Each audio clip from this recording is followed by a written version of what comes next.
जय एस्ट्रो पाठशाला में आपका स्वागत है। आज हम बात करेंगे स्वर्ण नक्षत्र के बारे में, जो सौरमंडल का 22वां नक्षत्र माना जाता है। यह मकर राशि में होता है। 10 डिग्री से लेकर 23 डिग्री 20 मिनट तक इसकी अवधि रहती है। इसका अर्थ है, जो स्वर्ण का अर्थ है सुनना, अध्ययन करना, किसी चीज का मनन करना, ये इसका अर्थ माना जाता है।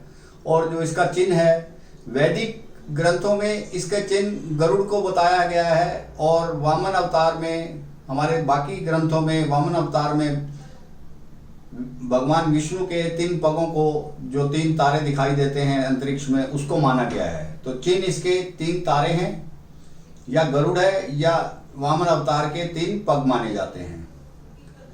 देवता इनके विष्णु भगवान है।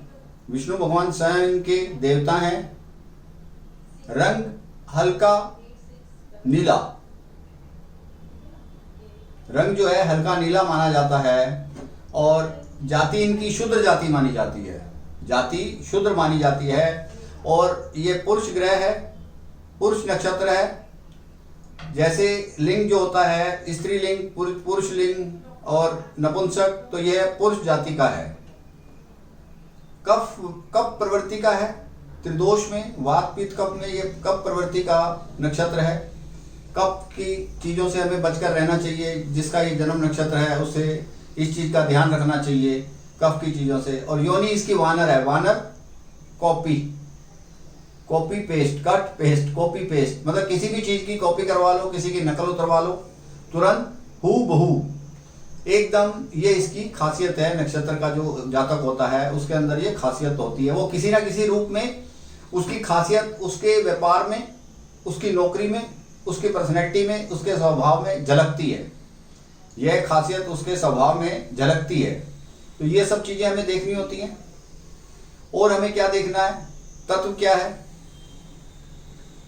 5 तत्व होते हैं: पृथ्वी तत्व, जल तत्व, अग्नि तत्व, वायु तत्व और आकाश तत्व। तो ये वायु तत्व में आता है।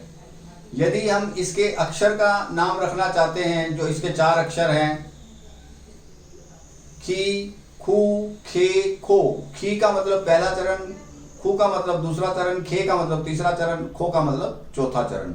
यदि हम नक्षत्र के हिसाब से, चरण के हिसाब से नाम रखना चाहते हैं तो इस प्रकार हम रख सकते हैं।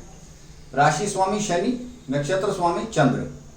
गण जो इसका, ये देवगण के अंतर्गत आता है। राक्षस होता है गण, देव होता है, और मनुष्य होता है, ये देवगण के अंतर्गत आता है। नाड़ी इसकी अनत्य है। कफ प्रवृत्ति के होते हैं, कफ जल्दी हो जाता है इनको। और स्वर्ण मास की पूजा जो है सावन के महीने में की जाती है। पहले 15 दिन में से पहले 9 दिन इसकी पूजा की जाती है भगवान विष्णु भगवान की। और तृतीया तिथि श्रेष्ठ मानी जाती है, चाहे वो कृष्ण पक्ष की हो, चाहे वो शुक्ल पक्ष की हो। दोनों स्थिति में तृतीया तिथि श्रेष्ठ मानी जाती है। अंग इसके क्या है, अंग कान है, प्रजनन अंग है, टांग है, और हमारी चाल है। ये 4 चीजें प्रदर्शित होते हैं जिसका स्वर्ण नक्षत्र होता है: कान, प्रजनन अंग, टांग और चाल। अगर ये पीड़ित हो तो जातक लंगड़ापन का दोष पाता है। यदि यह पीड़ित हो तो जातक लंगड़ा भी हो सकता है। दिशा इसकी वेस्ट दिशा और नॉर्थ वेस्ट दिशा है। स्थान इसके जैसे यूनिवर्सिटी, विश्वविद्यालय, बड़ा विश्वविद्यालय, लाइब्रेरी, स्कूल, कॉलेज, रंगमंच, थिएटर, ध्वनि रिकॉर्डिंग के स्टूडियो, टेलीफोन की कंपनियां, बड़ी बड़ी विशाल जो कंपनियां हैं वो, और बड़ी बड़ी सभागार जहाँ पे मीटिंग होती हैं, यह इसके स्थान है। ये इसके स्थान माने जाते हैं जहाँ बड़ी बड़ी मीटिंग होती हैं। इसका स्वभाव कैसा होता है जातक का, वाक शक्ति बहुत होती है जातक में। जातक धनी व संपन्न होता है। जातक उदार प्रवृत्ति का होता है। जातक की पत्नी भी उदार प्रवृत्ति की होती है।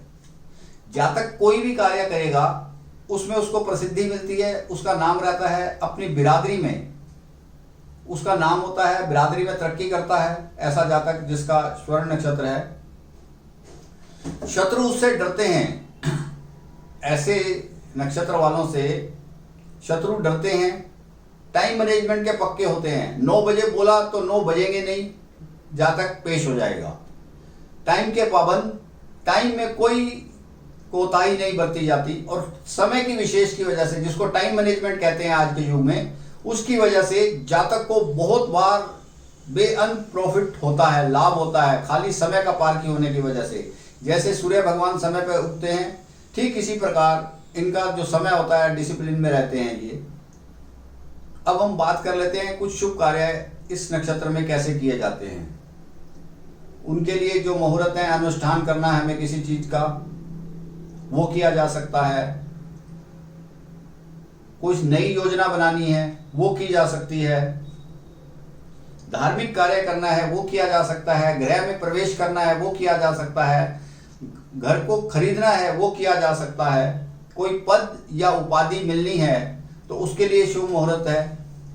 ये सब चीजें हम इसके अंदर देखते हैं, ये सब चीजें इसमें देखी जाती हैं। कुछ चीजें इसमें वर्जित बताई गई हैं, क्योंकि यह नक्षत्र चर नक्षत्र है। दूरगामी काम इसमें नहीं कर सकते, लंबी अवधि के काम इसमें शुरू नहीं करने चाहिए, इसलिए इसे मना किया गया है। रिस्की काम, जोखिम भरे काम इसमें नहीं करने चाहिए। कोर्ट कचहरी, इस समय नक्षत्र के मुहूर्त में हमें कोर्ट कचहरी में केस दाखिल नहीं करना चाहिए, जिससे कि वो केस चलता रहेगा, चर है। इसलिए वर्जित चीजों का भी हमें ध्यान रखना पड़ता है। अब हम बात कर लेते हैं व्यवसाय की। जातक आइसक्रीम का व्यवसाय कर सकता है, कूलर का व्यवसाय कर सकता है, तेल कौन सा, पेट्रोल, केरोसिन ऑयल और केमिकल, ये सब जितने भी तरलीय पदार्थ हैं उनमें जातक की इन्वॉल्वमेंट हो सकती है। जातक कोयले का काम कर सकता है। जो भूमि नम भूमि होती है, गीली भूमि जो थोड़ी रहती है, वहां पर कार्य कर सकता है। कुएं का, तालाब का, नहर का, नदी का खुदाई का कार्य कर सकता है, या उससे उस कार्य में उसकी इन्वॉल्वमेंट होती है। उसमें इंजीनियर हो सकता है, उसमें हेल्पर हो सकता है, उसमें मैनेजर हो सकता है। सुरंगें बड़ी बड़ी जो खोदी जाती हैं उसमें इन्वॉल्व हो सकता है। जल से रिलेटेड मोती का काम कर सकता है। सिंचाई का काम कर सकता है, सिंचाई इरिगेशन डिपार्टमेंट में जॉब हो सकती है। किसान हो सकता है। नर्स बहुत अच्छा काम माना जाता है इस नक्षत्र वालों के लिए, क्योंकि इनकी नर्सिंग अच्छी है। केयरिंग होते हैं ये। जादूगरी के काम कर सकते हैं। अगर इनको बाकी ग्रह सपोर्ट करे तो जातक मंत्री पद तक पहुंच सकता है।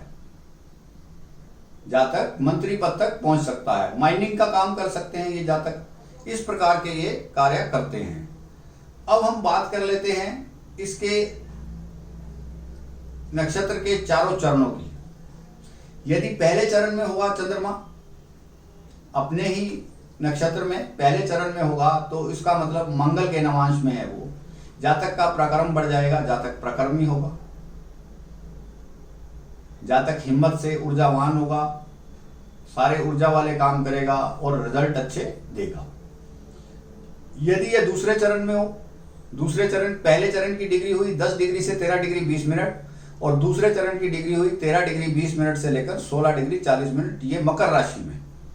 यहां पर वर्गोत्तम हो गया और पुष्कर नवांश भी हो गया, क्योंकि इसका नवांश स्वामी शुक्र हुआ। जातक कलात्मक होगा, बहुत तरक्की करेगा। शुक्र नवांश स्वामी भी है यहां पर, और पुष्कर नवांश बनने से उसको जातक को फायदा होगा। यदि शनि यहां पर कुंडली में ठीक जगह पर हो, शनि और बुध का सहयोग मिल जाए, तो जातक बहुत ऊंची ऊंचाइयां छूता है अपने काम में। चाहे वह इसकी छोटी सी नौकरी हो, चाहे उसका बड़ा व्यापार हो, जो भी उसका कार्य होगा एक बार उसके पीक पर जरूर आएगा। अपने व्यापार के पीक पर एक बार जरूर आएगा। इस प्रकार की उसके साथ घटनाएं होती रहती हैं। तीसरे चरण की बात करते हैं। तीसरा चरण, जातक चतुर होगा, चालाक होगा, कपटी भी हो सकता है। अगर उसका चंद्र पीड़ित है तो जातक कपटी भी हो सकता है। उसको पता है कि इस आदमी से कैसे व्यवहार करना है, व्यवहार कुशल है, क्योंकि बुध उसका नवांश का स्वामी है। जातक व्यवहार कुशल होगा, बुद्धिमत्ता के कार्य करेगा और बड़ी चतुराई से काम अपने निकाल लेगा। इसके बाद बात करते हैं अगले चरण की, चौथे चरण की। चौथा चरण हुआ, तीसरे चरण की डिग्री हुई 16 डिग्री 40 मिनट से 20 डिग्री, और चौथे चरण की डिग्री हुई 20 डिग्री से 23 डिग्री 20 मिनट। इसका स्वामी, नक्षत्र का जो स्वामी है वो नवांश का स्वामी भी हुआ। इसका स्वामी, नक्षत्र का स्वामी और नवांश का स्वामी सेम हो गया, दोनों का चंद्र हो गया, तो ऐसे जातक इमोशनल होते हैं, बहुत जल्दी भावुक हो जाते हैं, भावनाओं में बह जाते हैं, कई बार वो अपना अनिष्ट भी कर लेते हैं, क्योंकि बुध ग्रह जो अगर कुंडली में पीड़ित होगा तो अनिष्ट की तरफ बढ़ा देता है। बुध चंद्रमा का शत्रु है, अगर ये कुंडली में पीड़ित होगा, पीड़ित अवस्था में होगा तो जातक का अनिष्ट भी हो सकता है इमोशनल होने की वजह से। तो ये सब चीजें इसके अंतर्गत आती हैं। अब ऐसी स्थिति में हमें क्या करना चाहिए? स्वर्ण नक्षत्र वालों को विष्णु भगवान की पूजा करनी चाहिए स्वर्ण मास के पहले 9 दिनों में। तृतीया तिथि को पूजा करनी चाहिए, शुक्ल पक्ष की या कृष्ण पक्ष की, जिससे कि वो अपनी परेशानियों से उबर सके। तो आज हमने बात की स्वर्ण नक्षत्र के बारे में। यदि ये वीडियो आपको अच्छा लगा हो तो इसे आप लाइक कीजिए, शेयर कीजिए और मेरे चैनल को भी सब्सक्राइब कीजिए, जिससे कि मेरा आने वाला वीडियो सीधा आपको मिलता रहे।